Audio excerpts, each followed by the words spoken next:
ये कहानी इसी सदी की है। एक गर्द जंगल में एक आम का पेड़ था। उस जंगल के पास ही एक छोटा सा गांव था। उस गांव का एक छोटा सा लड़का रामू उस जंगल में जाकर उस आम के पेड़ के पास खेलता रहता था।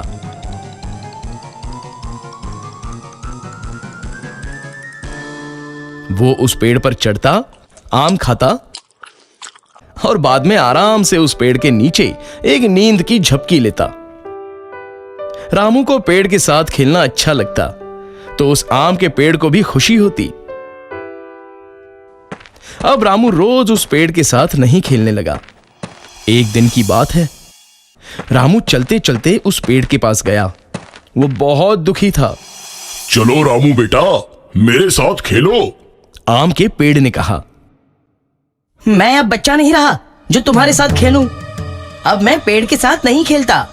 रामू ने जवाब दिया, मुझे अब खिलौने चाहिए और खिलौने खरीदने के लिए पैसों की जरूरत है। रामू आगे बोला, माफ करो बेटा, पर मेरे पास पैसे नहीं है, परंतु तुम आम तोड़ सकते हो और उसे बाजार में जाकर बेचकर पैसे कमा सकते हो। रामू ये सुनते ही खुश हो गया।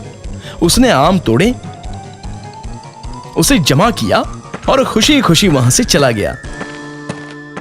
लेकिन बहुत दिनों तक रामू वापस उस आम के पेड़ के पास नहीं आया। बेचारा आम का पेड़ बहुत दुखी हो गया। कुछ सालों बाद रामू अब आदमी बन गया था। फिर से उस आम के पेड़ के पास वो आया। आम का पेड़ खुश हुआ और बोला, रामू बेटा, चलो आओ, अरे मेरे साथ खेलो। मुझे तुम्हारे साथ खेलने का टाइम नहीं है, और वैसे भी अब मैं बड़ा हो गया हूँ। मुझे अब मेरे परिवार के लिए काम करना है।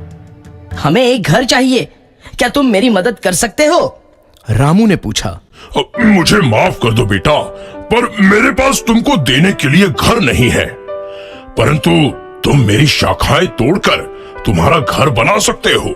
ऐसा सुनते ही रामू ने आम के पेड़ की सभी शाखाएं तोड़ दी और उन्हें साथ में लेकर वहां से खुशी खुशी चला गया। शाखाएं टूटने के बावजूद आम का पेड़ खुश था, परंतु रामू उसके बाद नहीं आया और पेड़ बेचारा बहुत दुखी हुआ। कुछ सालों बाद गर्मियों के दिन में रामू फिर से उस पेड़ के पास आया। पेड़ बहुत खुश हुआ। आओ बेटा, चलो मेरे साथ खेलो। नहीं, अब मैं बूढ़ा हो गया हूं। अब मुझे जिंदगी आराम से बिताने के लिए नौकायन करना है। क्या तुम मुझे बोट दे सकते हो? रामू ने पूछा। इस पर पेड़ बोला, मेरे तना का इस्तेमाल करो और बोट बनाओ, फिर तुम नौकायन को जाके खुश रह सकते हो। फिर क्या था, रामू ने उस पेड़ का तना भी काट लिया और उससे एक बोट बनाई और नौकायन को चला गया। फिर बहुत सालों तक वहां वापस नहीं आया। ऐसे ही कुछ साल बीत गए। आखिर एक दिन रामू वापस आया। रामू को देखकर पेड़ बोला, मुझे माफ करना बेटा, परंतु तुम्हें देने के लिए अब मेरे पास कुछ नहीं बचा है। आम तो कभी के खत्म हो गए। रामू बोला, कोई बात नहीं, अब मेरे दांत भी तो नहीं है आम खाने के लिए। पेड़ बोला, तुम्हें खेलने के लिए अब शाखाएं भी नहीं है।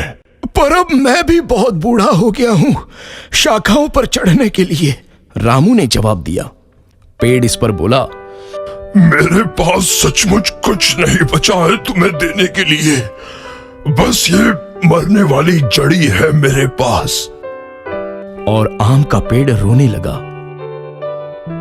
अब मुझे किसी भी चीज की जरूरत नहीं है। अब मैं थक गया हूं, बस आराम करना चाहता हूं। रामू बोला।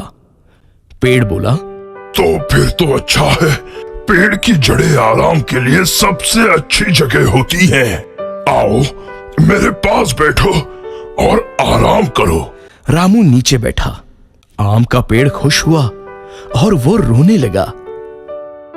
दोस्तों, ये कहानी हमारे दिल को छू लेती है कि कैसे एक पेड़ हमारे जीवन में बस जीवन भर देते ही रहता है और इंसान उस बात की कद्र तक नहीं करता। पेड़ हमें छांव और फल देते हैं, लकड़ियां देते हैं, पर हम इंसान उन्हें बेरहमी से हमारे फायदे के लिए काटते हैं और वापस कुछ नहीं देते। दोस्तों, आपसे गुजारिश है कि आप नया पेड़ नहीं लगा सकते तो कम से कम उन्हें काटो मत। धन्यवाद।